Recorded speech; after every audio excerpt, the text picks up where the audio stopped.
Arcadian Leontus, Lord Solar of the Astra Militarum, leads his troops against the forces of chaos. Suddenly, Leontus is hit by a bolt of energy from a chaos sorcerer. He falls to the ground, lifeless. Days later, the Astra Militarum are victorious, but at a great cost. Until Leontus rises again, his body bathed in glowing green light. I have returned. The Emperor has granted me a second chance to fight for humanity. For the Emperor! Hello and welcome to Miniage Painting. Today I have another kitbashing video for you all. I will take Rakenor the Grimhailer and kitbash him with Lord Solar Leonitus to make Grave Lord Leonitus for my Army of the Dead Astra Militarum army. We first want to take Leonitus out of his box and look at the instructions. We won't use all of the instructions, as most of this model will actually come from Rakenor. So let's start by taking Rakenor's horse off the sprue. This is the second time that I've used him for a kitbash, so I'm pretty familiar with it. Easy assemble kits are nice for kitbashing, because you can assemble and take them apart multiple times without issue. So I'm going to take the head off and clean all the pieces up. I can then compare the bodies against one another and take a look at the scale. So far, they seem to line up pretty nicely. Good to see that G-Dub has a good sense of consistency. Now I can temporarily assemble the body of the horse so I can get a better idea of what I'm doing for this kitbash. With that assembled, I'm going to cut out the Lord Solar himself and see how well he can fit onto his new mount. I assembled his entire body but left his arms off, as I will need to see how well I can fit them in later. I also have a pretty neat idea for his sword arm. With Leontus assembled and clean, I tried to dry fit him onto the horse, but he doesn't quite have the leg space to mount this beast. So I'm going to have to trim the sides a bit.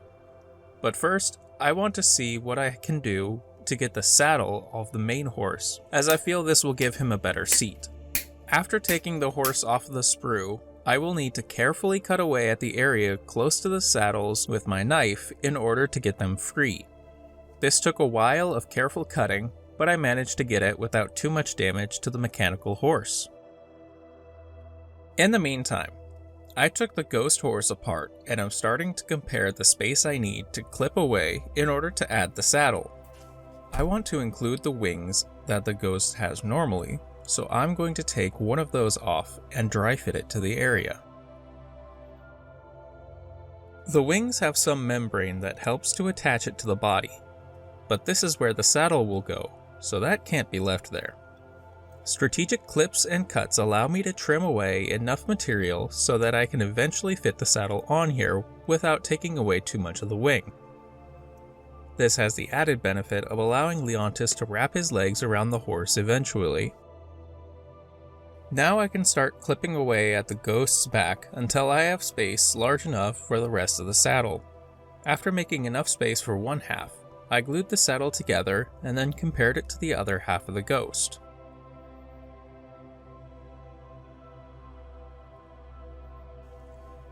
With the saddle space made, I assembled the horse and started to try and fit Leontus onto his new steed, using his legs as a guide for where I needed to cut into the ghost horse's side so his feet could hug the model.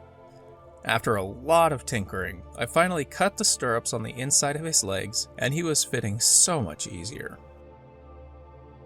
Dry fitting Leontus onto his new perch, I wanted to see how everything fit together. This meant taking the other wing and trimming away at the same amount of membrane as the other side. I was, however, running into an issue fitting the wings on. It seems like there was too much material on the sockets on both sides of the wings were pushing on each other. This was remedied by trimming some of the socket material away, and that fixed everything. I can now begin gluing everything together. I used a pretty decent amount of sprue goo in order to cement everything together and to make sure there were no gaps in the seams. I also used the goo to fill in the hole left behind the saddle. When the goo dried, it looked like the saddle was wholly part of the ghost, which is perfect. Now it was time to work on the head. I contemplating using the original horse head, but I liked the look of the bone coming out of the head here, so I just kept it. However, I did remove the chains and armor panel from the neck as I wanted to replace it with the chest armor that the original horse had. I messed up the connection point on the horse's head, however, and had to use a ton of sprue goo in order to cement the head onto the torso. This wasn't the end of the world, however, as most of this area will be covered with armor panels of the mechanical horse. Speaking of which, I snipped those off the sprue, cleaned them up, and glued the parts together. I needed to check the bridle against the whole model, so I fit it into where I wanted and realized that unless I wanted to sculpt a lower position for the horse's head, I wasn't going to fit the bridle onto the head, so I removed it. I then took some goo and glued the armor to the front of the horse. Leontus's hand now seemed a bit out of place in that position, holding onto a bridle that isn't there. So I dug into my bits boxes and grabbed an Astra Militarum pistol that I had spare and chopped it off of the hand that it was attached to. After some fitting, scraping, and gooing, I was able to get a nice fit. For the sword, I wanted to take the awesome scythe that Rakenor normally has and use that instead of the sword, so I snipped it off of the sprue and trimmed it up.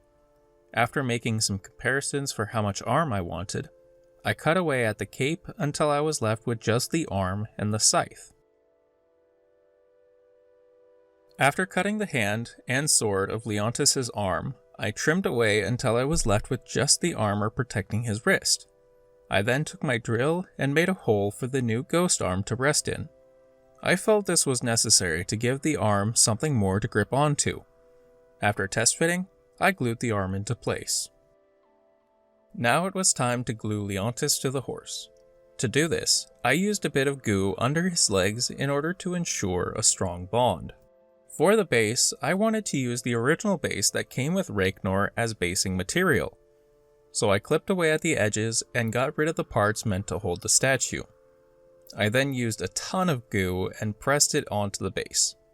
I then left it to dry. Coming back later, I took the other half of the statue Rakenor sits on, cleaned it up, and glued it to the other half. Once that glue had dried and cured, I took my drill and started to remake the holes of the base that were now covered by glue. I could see the original holes, so this was easy. Gluing the model to the base, it was time to add the sand. PVA was mixed with a bit of water and then pushed around the base and some of the sculpted bits in order for the sand to hold. After letting that dry, I then added more sand and glue in order to get a nice slope away from the raised edges of Rakenor's base. Moving on to the painting, we'll follow the same steps I have been using for my Army of the Dead scheme, with a few special steps added due to this being a special model. Starting from a black primer, we'll do a heavy dry brush of Mechanicus Standard Gray. Following that, a more sparing dry brush of White Scar. I'm going to leave most of the underside as black and gray to naturally make it darker, but I am going to go heavier on parts I want to paint yellow. With the dry brushing complete, let's throw the Hexwraith flame onto the flesh of the horse, Leontus himself, and the fingers of the wings.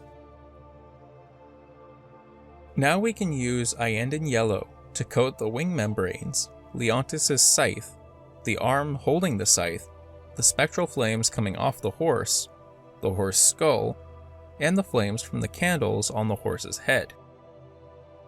We can then take Druchii Violet to the base, the statue the horse is connected to, and the candles. This last bit is just for some added distinction. Once that dries, we'll take Screaming Skull and dry brush everything. Finally, we can rim the base with Naggaroth Night and get ready for the grand reveal.